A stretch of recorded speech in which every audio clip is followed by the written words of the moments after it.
Sula. Ai, deusa Sula. Boa noite. Sou Boa nova noite. aqui. Eu tenho estudado anos e anos retratos de natureza morta. Para Uhum. fundamentos mesmo. Acabei que peguei uma insegurança ao criar. Você teria alguma dica para conseguir praticar a criatividade? Olha, isso tem sido muito dos temas das mentorias nas últimas semanas. Tem sido divertido. Eu tenho algumas dicas sim, mas o resumão delas todos é vai desenhar.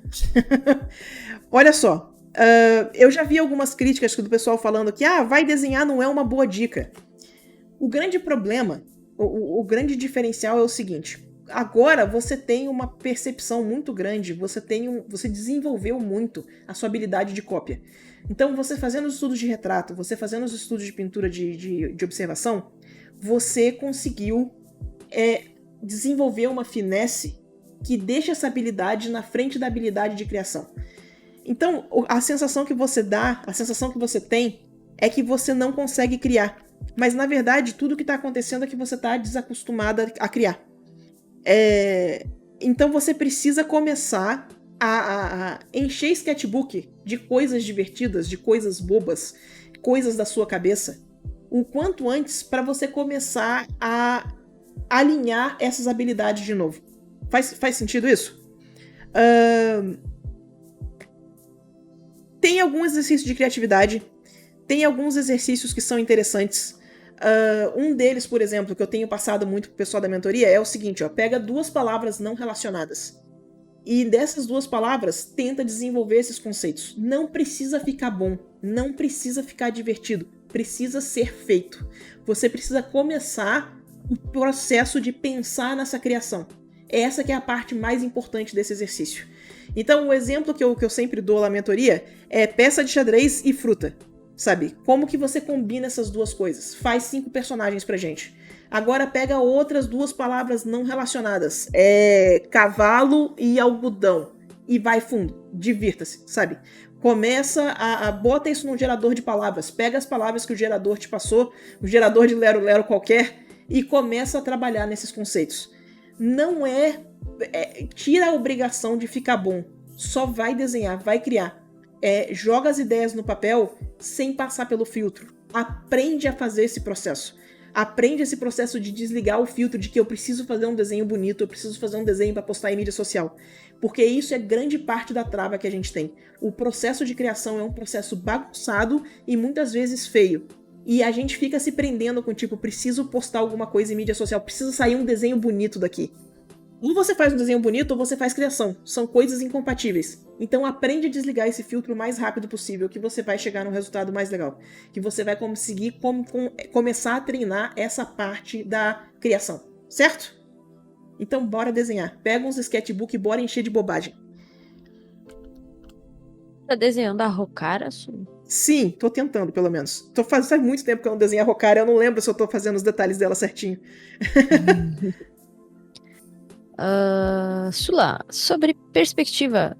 Lembro de ter visto em algum lugar que nem sempre a linha do horizonte coincide com a câmera da cena que estou criando. Mas depois de algum tempo pensando sobre isso, parece não fazer sentido a câmera e a linha do horizonte serem diferentes. Em quais casos isso acontece? Olha só, a questão não é que a linha do horizonte e a câmera são diferentes. É que a linha do horizonte pode não estar na câmera. Você tem como ter um desenho, olha só. Vamos supor. Peraí que eu preciso das minhas muletas para desenhar isso aqui, peraí.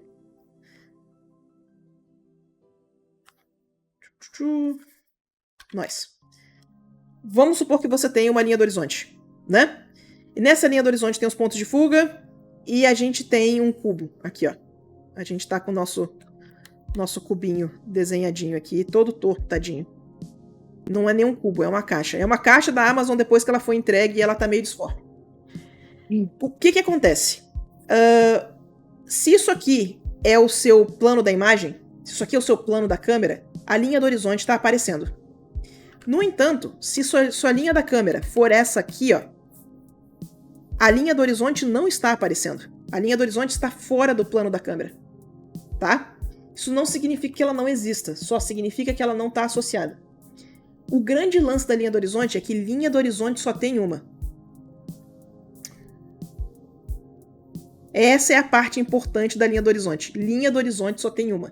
O plano onde o céu e o chão se encostam no infinito chama-se linha do horizonte, e linha do horizonte só tem uma. Isso é importante para você conseguir construir o seu plano do chão. Entendendo esses dois conceitos é de boa, sabe? Mas o lance da linha do horizonte mesmo é que ela não necessariamente é relacionada com a câmera, tá? A gente tem como ter uma cena em que a linha do horizonte está fora da câmera. Nem é tão difícil de imaginar isso. Literalmente, você tá aqui, você olha pro seu pé, a linha do horizonte já tá fora do seu campo de visão. Você olhou para cima, a linha do horizonte ficou fora do seu campo de visão. É a mesma coisa, se a gente desenhar uma caixinha aqui em cima, ó, e aqui tá o nosso plano da câmera, a linha do horizonte tá fora do plano de visão, sacou? Então é mais ou menos isso. O importante da linha do horizonte só tem uma. As coisas que elas convergem para a linha do horizonte sempre vai convergir para a linha do horizonte. Só tem uma e ela pode ou não estar no plano da câmera. Certo? Espero que tenha respondido. Espero que a pergunta tenha sido essa. Sula, boa noite. Boa noite. Sula que mora nos nossos corações, ok? Muito fofo. Oh, obrigado. Sobre portfólio. Eu, às vezes, faço um desenho e depois de uma semana, mais ou menos, não gosto tanto e vejo vários erros. Já vi o Marco falando que pode fazer paint over, mas eu gosto de gravar os processos e postar no YouTube. Uhum. E fico com medo de ficar muito diferente, parecer que não é meu ou outra coisa. O que eu faço? Desencana. Posta o processo e depois fala que foi revisado e acabou. Grande chance que ninguém vai lá inspecionar e ver o que você mudou na peça. Eu costumo editar peça de portfólio o tempo todo. Se você olhar as versões da mídia social e as versões que estão no portfólio, as versões de portfólio estão todas editadas. Nunca deu problema, nunca ninguém comentou nada. Então eu não neuraria com isso. Eu só faria as edições, deixaria o melhor possível no portfólio, e o vídeo de processo é um bônus. A grande importância do vídeo de processo realmente é o grande parte do processo. As ediçõezinhas no final costumam ser um processo menor. Exceto que você vai fazer uma mudança muito profunda na imagem. Vou repintar o personagem. Grava o processo de novo. Não tem problema nenhum. Bota a parte 2, saca? E posta o processo e vamos fundo. Mas não precisa neurar muito com isso não, viu?